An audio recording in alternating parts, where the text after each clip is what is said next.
नाज़रीन आदाब, आप देख रहे हैं एसबी न्यूज़ और मैं हूं अतहर काज़मी। इस वक्त रेडियो मिर्ची के ऑफिस में हम गुफ्तगू कर रहे हैं कोरोना वायरस से, उन तमाम दुश्वारियों के हवाले से कि जो ज़िंदगी को लॉक कर दिया है। हालांकि पूरी दुनिया लॉक हुई है, बड़े बड़े इदारे लॉक हुए हैं, लेकिन ज़िंदगी भी लॉक हो गई है। लेकिन ज़िंदगी की खुशगवारी इस बात में आती है कि हम अपने आप को खुश कैसे रखें, और यही हमारे रेडियो चैनल्स करते हैं। और इनकी ख़ास वजह यह भी होती है कि किस तरीके से ये लोगों के दरमियान अपनी मोहब्बतों और अपनी आवाज़ के सिलसिले को बढ़ाते हुए उनको खुश रखते हैं। अलग अलग प्रोग्राम्स होते हैं, अलग अलग आरजेस जो अपने आवाज़ को आप तक पहुंचाते हैं, और इसी कड़ी में आज हम रेडियो मिर्ची में मौजूद हैं। और इस वक्त जो हम बात करने जा रहे हैं, हमारे क्लस्टर हेड जनाब आफ्ताब आलम साहब जो हमसे महवे गुफ्तगू होंगे। आइए उनका इस्तकबाल करते हैं और उनसे पैगाम लेते हैं कि पैगाम जो मोहब्बत का पैगाम है, अमन का पैगाम है, और इस कोरोना वायरस के उन वॉरियर्स को भी सलाम करते हुए आपका क्या पैगाम होगा। जी शुक्रिया काज़मी साहब। देखिए, रेडियो की बहुत बड़ी जिम्मेदारी थी जब ये पैंडमिक सिचुएशन आया कि हम सही बात लोगों तक पहुंचाएं ताकि लोग परेशान ना हों, घबराएं नहीं। और ये कोशिश हमने की भी और ये इसमें हम कामयाब भी हुए। सही इन्फॉर्मेशन दिया ताकि लोग जो हैं वो पैनिक सिचुएशन में ना चले जाएं।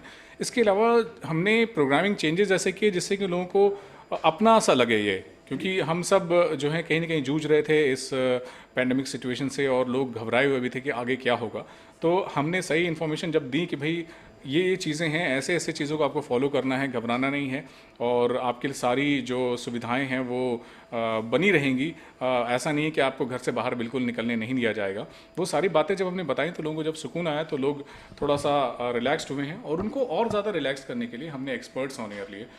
वो एक्सपर्ट्स जिम्मेदारी के तौर पर उन्होंने बहुत सारी चीज़ें उनको बताई, साइकोलॉजिस्ट लिए हैं, हमने डॉक्टर्स लिखे हैं कि किस किस सिचुएशन में कोरोना अगर मान लीजिए आपको हो भी जाता है तो कितना ख़तरनाक है, कितना ख़तरनाक नहीं है, और अगर आप बाहर से घर आ रहे हैं तो किन चीज़ों को ख्याल रखना है, या घर से बाहर आप जा रहे हैं तो किन चीज़ों को ख्याल रखना है। ये तो हो गई बेसिक हाइजीन की बात जो आमतौर पर लोगों को पता ही है, और मेरे ख्याल से ये मुझे रिपीट करने की ज़रूरत नहीं है, लेकिन इसको हमने रेडियो पर बहुत ज़्यादा बताया ताकि लोग इससे अवेयर हो सकें। इसके अलावा जिम्मेदारी थी कि जहनी तौर पर लोगों को सुकून दिया जाए, तो हमने प्रोग्रामिंग चेंजेस भी वैसे किए ताकि लोगों को ऐसे गाने सुनाई पड़े जिनसे कि वो सुकून महसूस कर सकें, चाहे वो 2000 के गाने हों, चाहे 90s के हों, चाहे लेटेस्ट हों। तो हमने एक बुके फॉर्म किया इस सर्वे के हिसाब से कि इस समय किस तरह के गाने इनको पसंद आएंगे, तो उस तरह के गाने हमने उनको रेडियो पर चला के सुनाए। इसके अलावा हम लोगों ने इंटरेक्टिविटी काफ़ी बढ़ा दी, क्योंकि इंटरेक्शन करने से ये होता है कि आप लोगों के दिल की बात जान सकते हैं और पहचान पाते हैं कि आखिर वो बंदा क्या सुन रहा है, क्या सोच रहा है। तो इसको बढ़ाने के लिए हमने अपने फ़ोन लाइन्स ओपन रखे, उनकी एडवाइसेस हम तक आईं और उनसे हमने बात भी की। कुछ एक कॉन्टेस्ट भी हमने ऐसे किए जिससे कि हम घर बैठे उनको पार्टिसिपेट करने का मौका दे सकें, अपने हुनर दिखाने का मौका दे सकें। तो हुनर के रंग अभी हम लोगों ने किया था जिसमें कि घर बैठे वो पार्टिसिपेट कर सकते थे, अपनी सिंगिंग टैलेंट हो, चाहे कोई भी और दूसरा, चाहे वो पोइट्री करते हो या ओपन माइक में जो भी उनको आर्ट आता है वो परफॉर्म कर सकते थे। तो वो सारी चीज़ें जो है ना कहीं मोरल बूस्टिंग करती हैं कि आप घर में कैद हैं तो क्या हुआ, आपके पास मौका फिर भी है, प्लेटफॉर्म फिर भी है। तो रेडियो ने ये बखूबी निभाया है, और जितने भी रेडियो मेरे ख्याल से सभी ने बहुत जिम्मेदारी के साथ इस काम को किया है, जिसके लिए मैं उन सबका शुक्रिया भी अदा करना चाहता हूँ। कैसे देखते हैं इन सारी जो पेंडेमिक सिचुएशन थी और इस कोविड-19 के हवाले से कुछ चीज़ें, कभी कभी कुछ लोग भी गम के जगह से भी कुछ पॉजिटिव चीज़ें ढूंढ लेते हैं, तो इन तमाम दिनों के हवाले से आप कैसे कहेंगे कि जो पॉजिटिव आपको लगता हो। देखिए, मैं ये बताऊं कि इतना ख़तरनाक ये था नहीं जितना कि न्यूज़ चैनल्स ने दिखा दिया जी। अगर हम बेसिक एहतियात बरतते और इस तरह से घबराते नहीं, इस तरह से बाज़ारों में नहीं दौड़ जाते, तो इतनी बुरी सिचुएशन नहीं आती, और आज भी इतनी बुरी सिचुएशन नहीं होगी अगर हम थोड़ा सा अपना क्या कहते हैं कि पेशेंस रखेंगे। तो और उसके लिए सही इन्फॉर्मेशन पहुंचाना ज़रूरी है। अब जहां आपने कहा कि इसमें पॉजिटिविटी क्या है, तो मैं आपको यही बताना चाहता हूँ कि भाई इतना वक्त, 60 दिन का वक्त आपको कभी नहीं मिलता ज़िंदगी में कि आप अपनी फैमिली के साथ गुजार सकें। हम सब वर्क फ्रॉम होम कर रहे थे, ये वर्क फ्रॉम होम करने का भी अलग मज़ा था कि आप कुछ काम कर रहे हैं, पीछे से बच्चे की आवाज़ आ रही है, सीटी की आवाज़ आ रही है, मिक्सर की आवाज़ आ रही है, या फिर कोई आ गया हो तो बेल बजा के चला गया, मतलब पेपर वाला आया है पेपर देने के लिए, या कुछ और भी। तो अब तो खैर कॉलोनी में सब्जी वाले भी आ रहे हैं एक वीक पहले से। तो वो सारी चीज़ें जो है ना कहीं हमें ज़िंदगी की याद बन के रह जाएगी कि ऐसा भी वक्त आया था, और हम सब एक हिस्ट्री का हिस्सा हैं इस समय, जो कि आगे आने वाले जनरेशन को हम बताएंगे भी ऐसा वक्त आया था जब हमें 60 दिन तक कैद होना पड़ा था। कुछ शर्तों के साथ। ऐसा नहीं था कि हम लोग बिल्कुल तरह से ताला बंद थे, लेकिन हम जाते थे और लेकिन एहतियात के साथ वापस आते थे। तो पॉजिटिव चीज़ ये कि हमारी जो दूरियां हैं ना, जो कहीं ना कहीं हो गई होंगी इस कॉर्पोरेट लाइफ में, हम लोग माँ बाप से दूर हो गएंगे या फिर अपने फैमिली को ज़्यादा टाइम नहीं दे पाए थे, वो दे पाएँ और वो रिश्ता बड़ा मजबूत हो जाता है। आप किसी के साथ ज़्यादा समय बिताते हैं तो क्या होता है, दोस्ती और गहरी हो जाती है। तो मेरे ख्याल से रिश्ते और ज़्यादा गहरे हो गए हैं। हम अब अच्छे से जान पाए हैं कि आखिर मेरे पापा कैसे हैं, या पापा को ये पता चला होगा मेरा बेटा कैसा है, या मम्मी के करीब तो हम हमेशा रहे हैं, लेकिन इस भागदौड़ की ज़िंदगी में हम थोड़ा और वक्त अब उनके साथ दे पाए।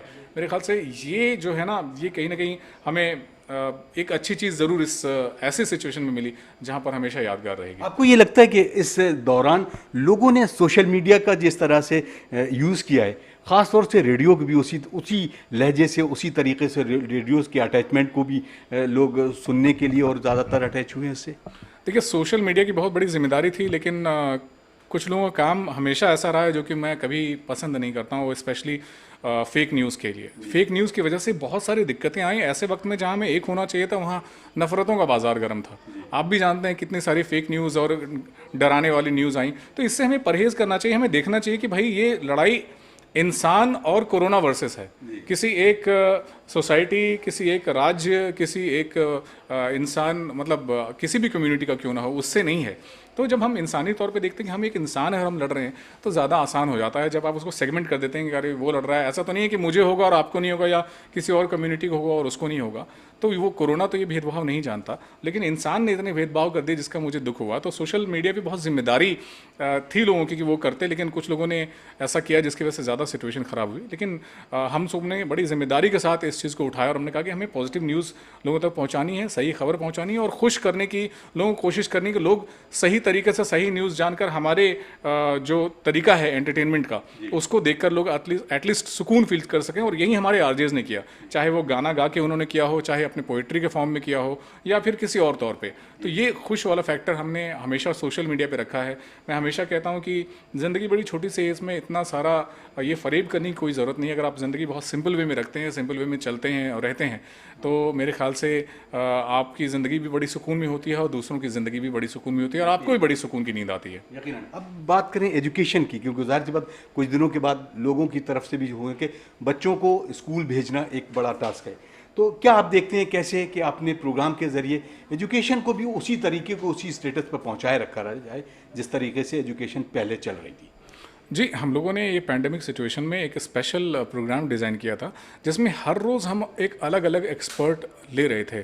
तो इसको हम लोगों ने मिर्ची होम ट्यूशन का नाम दिया था, जिसमें कि मॉर्निंग शो में, प्रतीक के शो में हर रोज़ अलग अलग फील्ड के एक्सपर्ट आ रहे थे।